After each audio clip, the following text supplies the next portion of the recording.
यति नरसिम्हानंद जी ने अभी कुछ दिन पहले ही वो माफी मांगते फिर रहे थे और फिर आज उनका बोलिया बदल गया।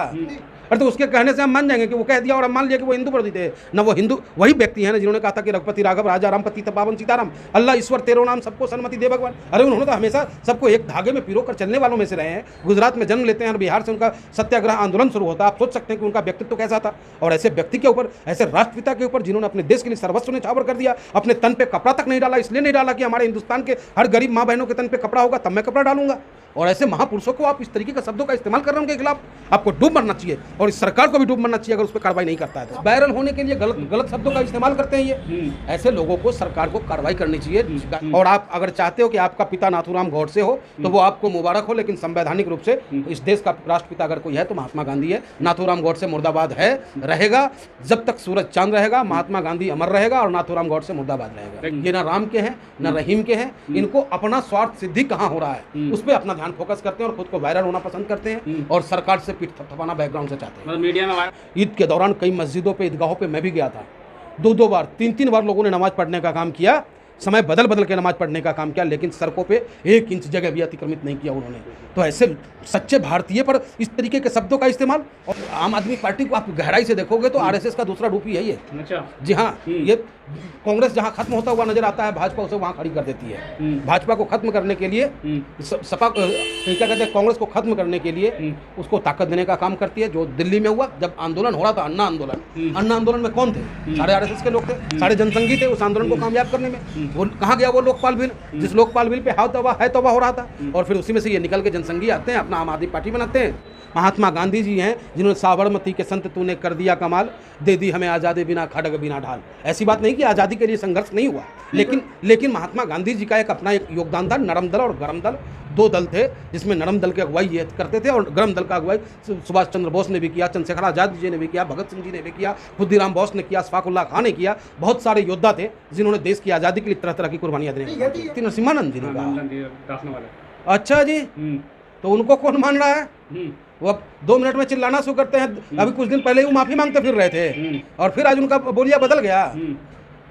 बाबा हैं आप, बाबा बन के ही रहें तो बेहतर रहेगा।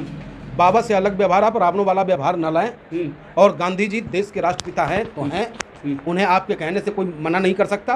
और आप अगर चाहते हो कि आपका पिता नाथूराम गौडसे हो तो वो आपको मुबारक हो, लेकिन संवैधानिक रूप से इस देश का राष्ट्रपिता अगर कोई है तो महात्मा गांधी है। नाथूराम गौडसे मुर्दाबाद है, रहेगा जब तक सूरज चांद रहेगा। महात्मा गांधी अमर रहेगा और नाथूराम गौडसे मुर्दाबाद रहेगा। लेकिन उन्होंने कह दिया कि 1000 हिंदुओं का हथियार तक बता दिया महात्मा गांधी जी को। अब इनका चमड़ा का मुंह है, इनको तो चाहिए वायरल होना है। बस वायरल होने के लिए गलत शब्दों का इस्तेमाल करते हैं ये। ऐसे लोगों को सरकार को कार्रवाई करनी चाहिए। गाजियाबाद जिलाधिकारी महोदय से मैं मांग करता हूँ कि ऐसे लोगों पे लगाम लगे, अन्यथा हमारे समाज का ताना बाना खराब होगा और इसके जिम्मेदार गाजियाबाद प्रशासन भी होंगे। कार्रवाई क्यों नहीं होती? लगातार हेड स्पीच देते हैं। सैया भइल कोतवाल डर काहे का। कहीं ना कहीं उनको ये लगता है कि सरकार हमारी है, सरकार के मंत्री हमारे पक्ष में बोलेंगे और अगर कार्रवाई उन पर नहीं हो रहा है तो निश्चित रूप से मौन समर्थन तो है ऐसे लोगों पे। भगवा रंग जो होता है शांति का प्रतीक होता है। जो कहते हैं कि भगवा कपड़ा धारण कर ले वो प्रेम बांटता है, लेकिन कहीं इनके नजर से प्रेम नजर नहीं आता बांटते। अब देखिए, चोला डाल लेने मात्र से कोई साधु और संत नहीं होता है। रावण भी पीला कपड़ा ही चोला भगवा धारण करके माता सीता का हरण किया है। मारीच जो है वो भी साधु का भेष पकड़ के हनुमान जी के मार्ग में जो बाधा डालने का प्रयास किया था। तो ये उन्हीं लोगों में से है। ये न राम के हैं न रहीम के हैं। इनको अपना स्वार्थ सिद्धि कहाँ हो रहा है उस पर अपना ध्यान फोकस करते हैं और खुद को वायरल होना पसंद करते हैं और सरकार से पीठ थपथपाना बैकग्राउंड से चाहते हैं। मीडिया में वायरल होने के लिए कुछ भी बोल सकते हैं। सरकार ने अभी तक इस पर बयान नहीं किया कि अब कार्रवाई करेंगे। अगर हम ऑल इंडिया में इत्तेहादुल मुस्लिमीन के लोग कुछ बोल दें, देखिए तब बवाल पीछे खड़ा होता है, लगेगा कि उनके घरवा में आग लग गया है, तूफान आ जाएगा उनके यहाँ। तो आप तो बोल दे तो फिर देशद्रोही हो जाते हैं। राष्ट्रपिता को बोल दिया आपने। अरे इनके बाप से हमको सर्टिफिकेट लेना है, हम देशभक्त हैं। कोई और बोल देता है तो वो बोले, उनके बोलने न बोलने से कोई फर्क नहीं पड़ता। हम कट्टर हिंदू, कट्टर ब्राह्मण, सच्चे हिंदू, सच्चे राष्ट्रभक्त हैं और सच्चे पंडित हैं हम। ओवैसी साहब के सच्चे सिपाही में से हैं। क्या कहेंगे, कार्रवाई होनी चाहिए कि नहीं? निंदनीय है कि नहीं राष्ट्रपिता को इस तरीके से बोलना? घोर निंदनीय है। मैं अपने देश के प्रधानमंत्री आदरणीय नरेंद्र मोदी से कहना चाहूँगा कि प्रधानमंत्री जी, आप भी विदेश जाते हो, आपको सम्मान गांधी जी के नाम पे मिलता है। आप चश्मा जो दिखाते हो वो भी गांधी जी का चश्मा होता है स्वच्छता अभियान के ऊपर। लेकिन आज आपके चाहने वाले लोगों ने गांधी जी को अपमानित करने का काम किया है, गांधी जी को अपशब्द बोलने का काम किया है। सबसे पहले तो उसका मैं निंदक करता हूँ और आपसे मांग करता हूँ कि ऐसे लोगों के बयानों पर रोक लगे और इन पर कार्रवाई हो। समरनजीत सिंह मान, उन्होंने भी कहा भगत सिंह को आतंकवादी बता दिया। कौन? समरनजीत सिंह मान आतंकवादी बता दिया? भगत सिंह को आतंकवादी बता दिया उन्होंने। गलत बताया।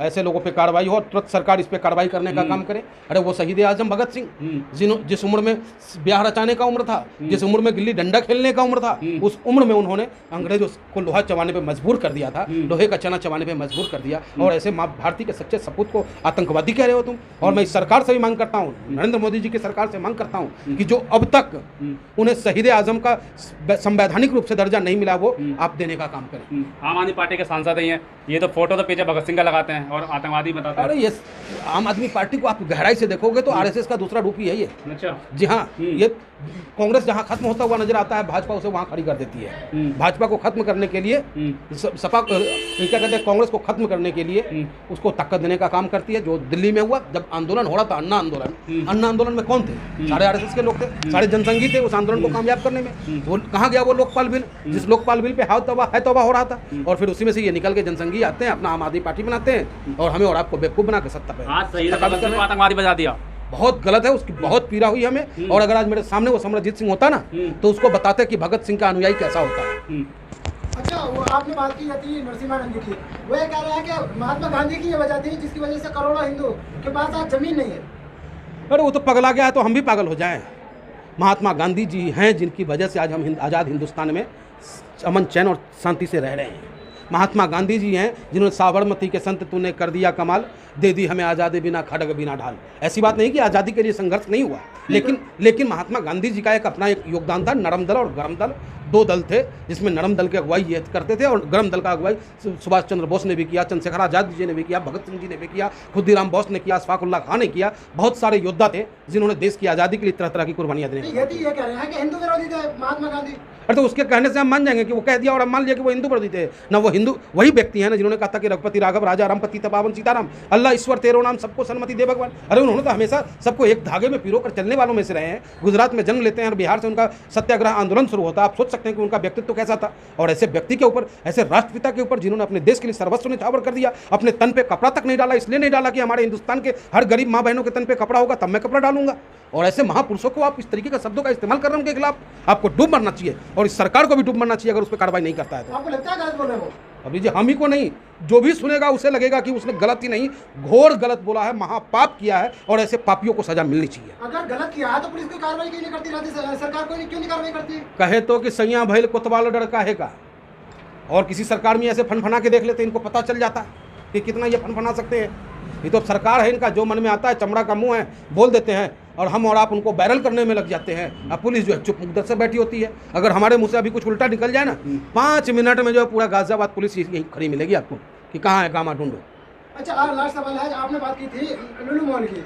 अगर जो राज्य सरकार की तरफ से आदेश था कि वो जो सार्वजनिक जगह है वहाँ नमाज न पड़े, लेकिन सार्वजनिक का मतलब है कि सरकारी ये है, तो अगर मॉल की बात करें, मॉल तो नीचे है तो उसमें पढ़ने में दिक्कत। जहाँ तक नमाज पढ़ने वाले हमारे हिंदुस्तानी मुसलमान भाइयों की बात है, मैं धन्यवाद करता हूँ, सैल्यूट करता हूँ अपने हिंदुस्तान के तमाम मुसलमानों को जिन्होंने पूरे संविधान और कानून का पालन किया। ईद के दौरान कई मस्जिदों पे, ईदगाहों पे मैं भी गया था, 2-2 बार 3-3 बार लोगों ने नमाज़ पढ़ने का काम किया, समय बदल बदल के नमाज़ पढ़ने का काम किया, लेकिन सड़कों पे 1 इंच जगह भी अतिक्रमित नहीं किया उन्होंने। तो ऐसे सच्चे भारतीय पर इस तरीके के शब्दों का इस्तेमाल और कहाँ पे मना है? सार्वजनिक जगहों पे मना है ना। अगर ये मेरी प्रॉपर्टी है, मेरा ऑफिस है और आपको नमाज का वक्त हो रहा, आप नमाज़ पढ़ सकते हो, मैं इजाज़त देता हूँ। और बगैर इजाज़त दिए तो कोई नमाज़ पढ़ता ही नहीं कहीं भी। और अगर मॉल में उसने नमाज पढ़ दिया, कोई पहाड़ तो नहीं टूट गया जितना बड़ा हंगामा किया जा रहा है। तो इन लोगों का काम है सिर्फ हंगामा खड़ा करना और हमारा काम है सूरत बदलना। किन लोगों का? किन लोगों को बोलना? सरकार और सरकार समर्थित अराजक तत्व का। मतलब सरकार हंगामा खड़ा करना चाहती है? इनके पास है क्या और है कुछ? मतलब नहीं, इनसे अगर ये कभी आज तक का 2014 से लेकर और अब तक कोई भी चुनाव प्रचार हमें बता दें जिसमें इन्होंने ये कहा हो कि मैंने ये काम किया इस वजह से हमें वोट दे दो। हाँ, उन्होंने इतना जरूर कहा कि अगर मैं नहीं आया तो फलाने तुम्हारा दमन कर लेगा। कलकत्ता का वीडियो दिखाया जाता रहा हर चुनाव में। और फिर जो है ये जनसंख्या नियंत्रण और ये जो मामला लुलू जैसा जो मामला चल रहा है, ये सिर्फ 2024 चुनाव की तैयारी है, इसके अलावा कुछ नहीं है।